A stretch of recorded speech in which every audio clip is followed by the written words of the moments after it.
Hello, everybody. It's Dr. Young, and thank you for joining us today, Thursday, on our weekly webinars. Like you know, we have weekly webinars every Thursday from 1 until 1:30, and I try to connect you with people, resources, ideas, services that you may not be aware of. So today, I'm really excited. We have Jennifer Files with us, and she's going to talk about fraud, especially during the holiday season, and what you can do for yourself and your clinic to protect yourself against fraud. And as always, if you want to put your questions into the chat box down below on the right-hand side of your screen, that would be great. And then at the end of the presentation, I will read those questions to Jennifer. So with that, I'm going to turn it over to Jennifer and be really, really quiet so my picture doesn't pop up during her presentation. And then afterwards, I'll chit-chat with you again. So Jennifer, thank you very much for being here today. And I'm super excited about this webinar and your presentation. Well, thank you. I'm very excited to be here. I am a CPA as well as a certified fraud examiner. And I speak to a lot of groups about fraud and internal controls and business processes. So this presentation today is really just a snippet of the things that I normally get into. But I thought, given the time of year it is, that this will probably be a good time to get into the season of giving, which unfortunately has become a season of taking for many. This time of year, I always like to remind people of what can happen. So many of us get started thinking about the holiday spirit that we seem to forget that there are people out there waiting to do bad things to us individually and to our businesses. It's great that most people try to see the good in people. That's wonderful. That's what we look for in life. That's what we look for in people. As long as we remember the potential bad that can come from people. So today, my plan is to talk about a few of the main fraud occurrences that happen, especially around the holidays, including identity theft, debit cards, credit card frauds, phishing schemes, and charity scams. But certainly, we can open it up to questions of what we talk about and then beyond. The first to talk about is identity theft, the fact that it is in fact a crime. In 1998, Congress made identity theft a federal offense. And what identity theft is, we hear about it all the time, but it's actually the occurrence of someone using your identity to perform a fraud or other criminal act. Criminals can get your information that they need to assume your identity in a variety of sources, including stealing your wallet, rifling through your trash, or by compromising your credit and banking information. The sources of information about you, about each one of us, is so numerous that you cannot 100% prevent theft of your identity. It is impossible. All we can do are put things in place to help minimize the risks. Identity theft is not only just a personal issue, it's happening to businesses as well. Businesses have their own credit. So I put a few things together here of how you can minimize your risk. This is kind of my go-to guide for the holidays. For those individuals, when you're shopping, only take the cards that you plan to actually use or that you'll actually need for your shopping trip. This limits the potential that fraudsters have, criminals have for your activity. Just leave the rest at home, a safe place.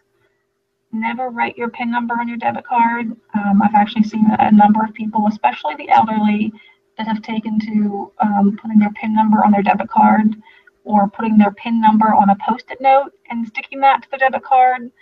Never recommended.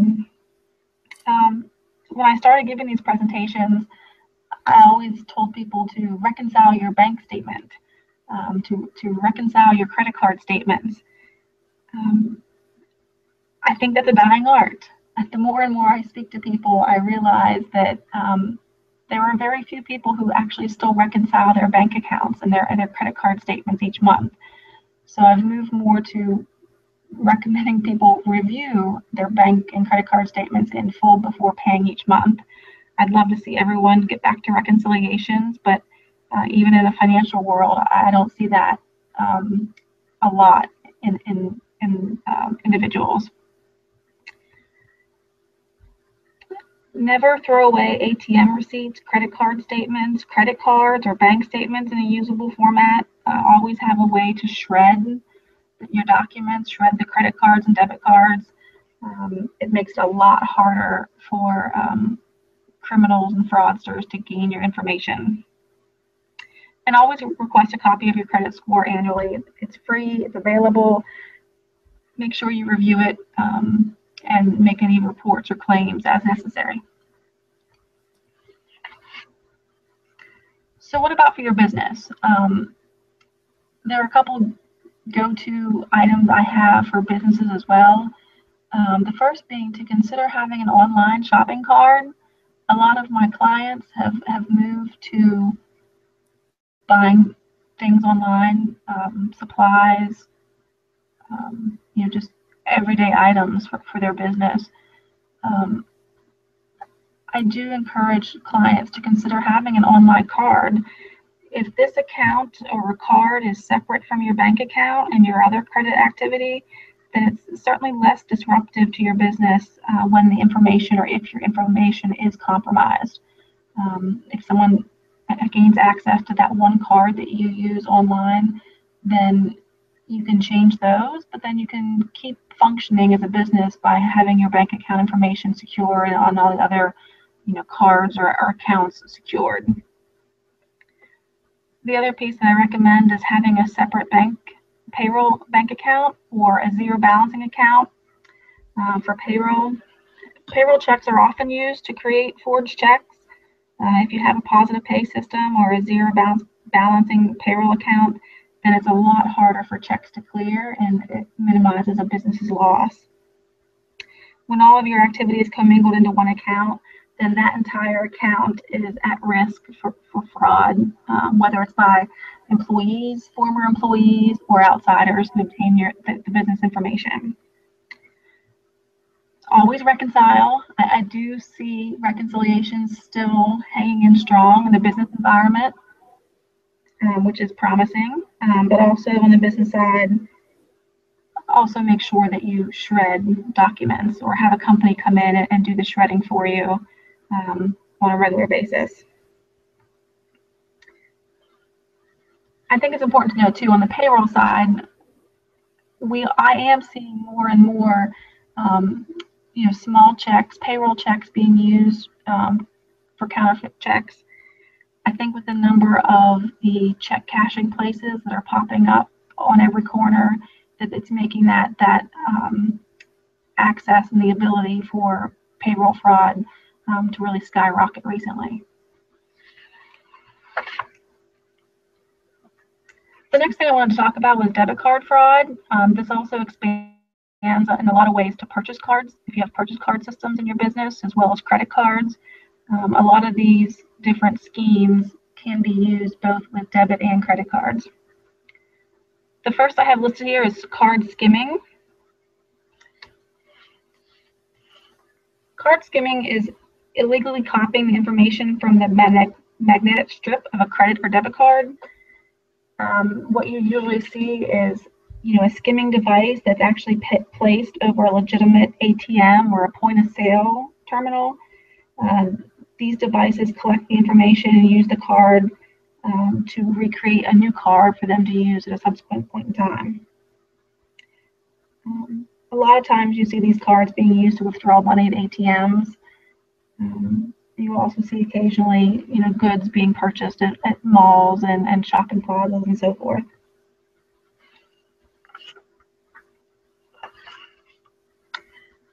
Something that has been around as long as just general card skimming, but it's becoming more and more frequent, is skimming at the pump, as in the gas pump. With all of the self-serve gas locations, you see more and more. Just recently, in 5 separate states, California, Washington, Pennsylvania, Delaware, and Nevada, there's been this huge increase in card skimming at the pumps. The combined total in these 5 states is about $3.5 million stolen from customers' bank accounts. California, by far, is being hit the hardest. What's happening is a small skimming device is installed inside a gas pump or at the card station at the gas pump. There are little black box areas that fit almost right over where your card goes in.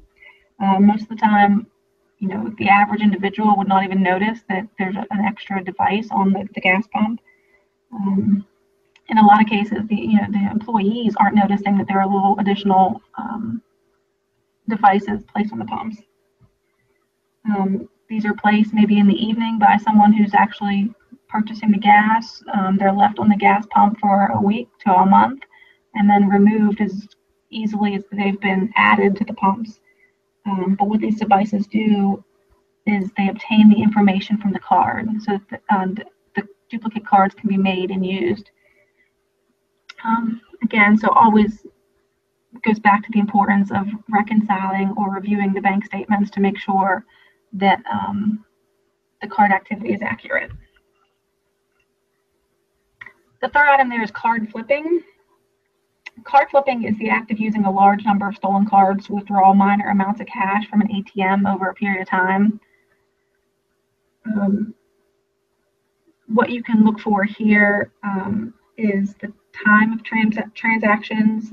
Typically, they occur more late in the evenings or early in the mornings when there's less activity, less chance of being caught during those periods.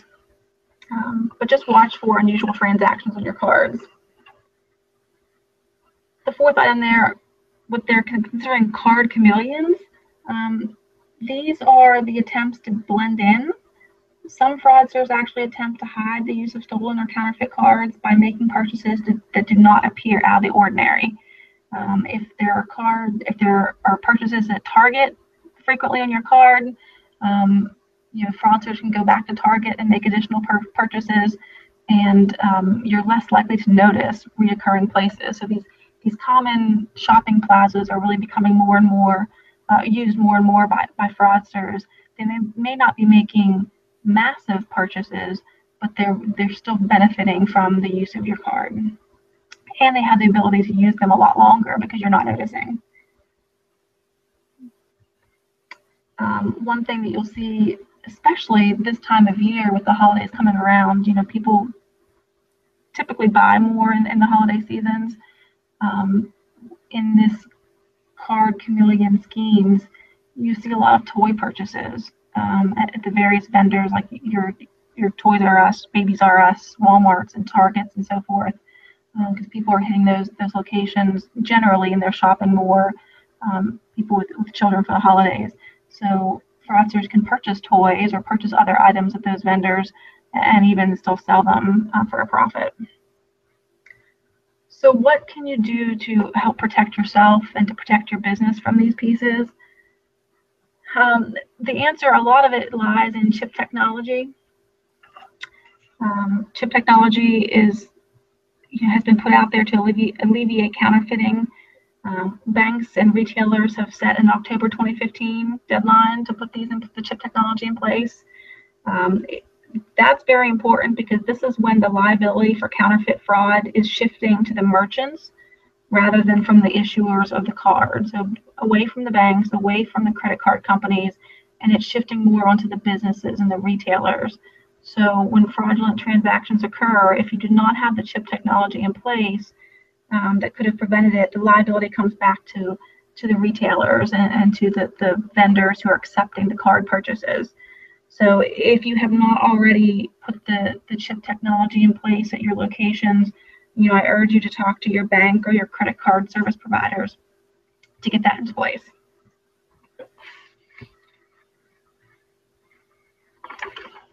What is unfortunate, even with the chip and pin technology, in European countries where chip technology has been in place for years,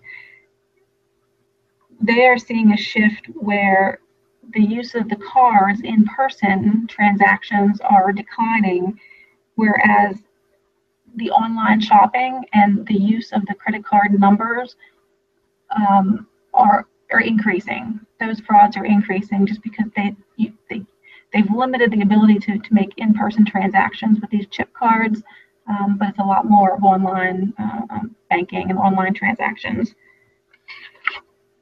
So no matter what you do, people will still try to steal your money one way or the other. Another really common area, especially this time of year, is phishing schemes. People are generally leery about emails, but the phishing emails are still out there, the attachments, the pop-ups, the farming for information. We are seeing more and more from a phone perspective.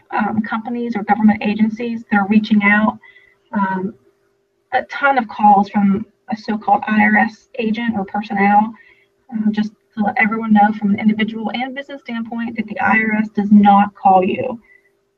Again, it doesn't matter if you're a business or an individual, the IRS will not call you. They will not call to attempt to get information from you. So please don't return their calls. Do not send information to where they've requested it.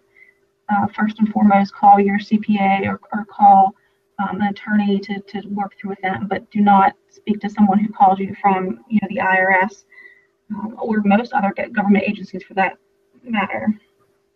We've also seen an increase in companies calling for you to sponsor or place an ad in a publication. The publications are real. The advertising space may be real, but the person or the agency that's calling to sell you the ad or to sell you the sponsorship is not. They have not been hired by that publication or that company to sell ads. So if you're getting calls from a third party, always make sure that you call the company or the publication directly to see if they've outsourced their marketing efforts to a separate person or a company. And finally, job seekers. Job seekers are another area that when you're placing ads for new employees in the newspapers or online,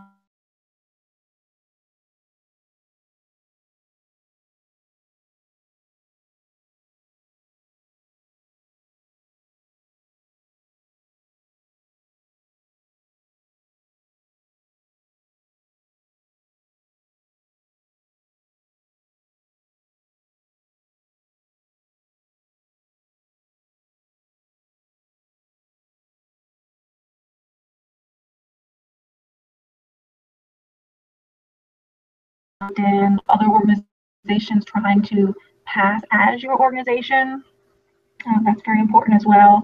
You can lose a lot of credibility if others are trying to represent you and seeking money for your organization and not passing it along to you. If someone approaches you or calls you and asks for information, I always recommend that you ask for written information to be sent to you. From that point, you can investigate further and verify the information. Always be careful for sound-alikes, a very common area for either fraudsters from an employee embezzlement standpoint, and also with charity scams, is to create an organization that sounds like another one, a legitimate charity, and then using that to get donations and do for the costs. And don't be afraid to ask what amount goes to the charity. There are a lot of organizations out there who will collect monies in large groups and then distribute it to smaller nonprofits or to smaller charities that maybe have similar missions or in a similar geographic area. Don't be afraid to know and to ask them what percentage is actually going to the charities versus which is being kept for administrative costs. And with that, I wanted to make sure I left enough time to answer any questions. So I hope you found this little bit of information helpful in the different areas of fraud and identity theft and card protection. Yeah, absolutely. I think this was great. Let me turn my camera back on so people can see me. I think this was wonderful. I do have a question while I wait for people to write their questions into the chat box if they have any. When you were talking about the job seeker scams and you said be careful what information you give to somebody. So what information should you not be giving out to job seekers? Because that's a huge thing in veterinary clinics. We always are looking for the next receptionist, the next technician or veterinary assistant, even if they're not licensed. So my question was, what information should you not be giving out? I always recommend people go with their gut. Typically, in the cases that I've seen, the job seekers, they're really not interested in the job per se, but they're looking to see what type of access or abilities that they would have if they were able to get hired in your organization. So if they're interested in more of processes, and certainly any job seeker is going to ask what their role in the organization is going to be and what their responsibilities are going to be on a day-to-day basis. But if they're asking very detailed or pointed questions about, would I be responsible for the deposit, and do I take that on my lunch break, or do I take it home with me on the evening and drop it off at the bank? If they're asking questions like that, I'd be very careful and cautious about that. Gotcha. Also, watch for what if you give them a tour of your office, certainly make sure that all of your personal proprietary information, your customer information is put away. Sometimes job seekers will come into your organization just hoping that they find information laying around, whether they have access to a bank statement or your check stock or credit card laying someplace. So just be careful about information that's just readily available for them to come in. Gotcha. Very good. So about the chip technology, so I haven't taken a survey of any of the vet clinics that I've worked with lately, but when I go to the grocery store or I go to buy shavings for my horses, I haven't, I was so excited to get my card with a new chip. I just wanted to try it, and none of the credit card machines have been set up for that. For taking the chip, I'm still swiping. So what kind of liability? Well, I'm not sure, the liability end of it, definitely. But as far as, if the vet clinics are not set up yet with a chip technology, what can they expect as far as accountability?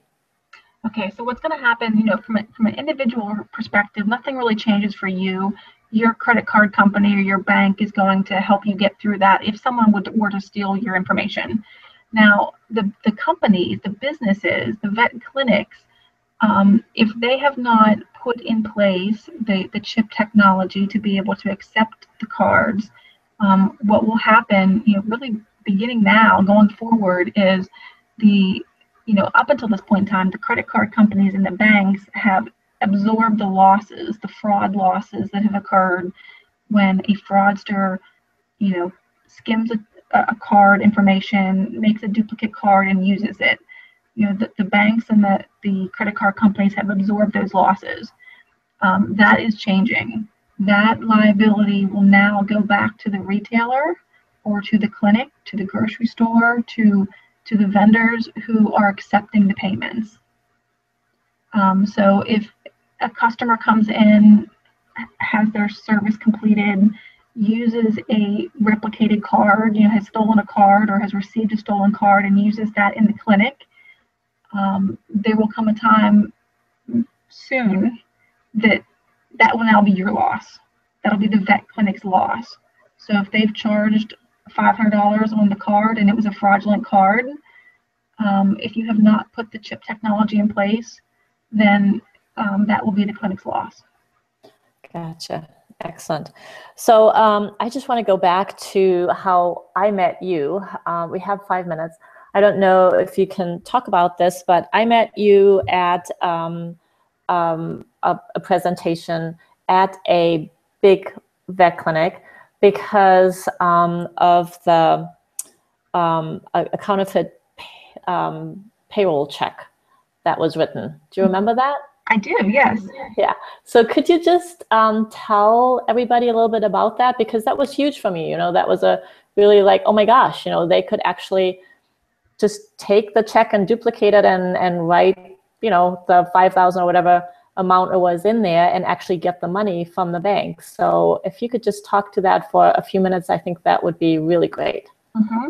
And I think this is an area, especially with the positive pay and the zero balancing accounts are really important, because what happened in your case and what happens actually quite frequently is, one of your checks gets out. A clinic will write checks to vendors and to employees every week. And, most of us just take our check to the bank and deposit it, or, we deposit it online, or we take it to the ATM and we deposit it. But there are others who have access to these, and there's various ways, whether, let's say for like the online banking you can make your deposit, a remote deposit through your cell phone. Those people keep the checks. Well, those checks can still get in the hands of bad people or good people who intend to do bad things. So what happens then is you have a copy of your check just floating around, and you really don't have any control over who's going to access that check.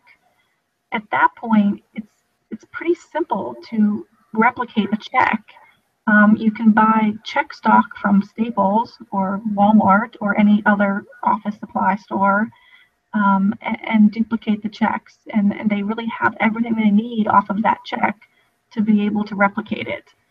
They can change the payee, they can change the dollar amount, and the signature or the signature stamp that was used is available for them to replicate that. And then they can go to any branch and cash the check or deposit the check, or they can take it to any cash checking company that will cash the checks for a fee and cash the check. And because the check was actually your bank information, it was a legitimate account, the check goes through. Typically what I see is when that happens, if you use SunTrust Bank, typically that person will not take those checks to SunTrust, because SunTrust would be more in tune to knowing that it's not a real check, but they'll take it to other smaller banks who may not be able to notice that it is not a legitimate SunTrust check. Yep. So how do you protect yourself against that? The first thing you can do from a payroll perspective is have a positive pay system, whereas you send the information for either the dollar amount or the check numbers to the bank, and they only cash or release the funds for those dollar amounts and those check numbers. You can also have your payroll set up in a zeroing account, so that, say, each payroll, your payroll is going to be $40,000 or whatever it may be. You send that information to the bank. The bank will only release the amount of those checks, and then otherwise the money goes back into your main banking account, your main checking account. So that payroll account, if someone were to get an actual payroll check, they could use that information, but the bank account and routing information, when they go to actually draw on the account, there's no cash in the account to draw upon.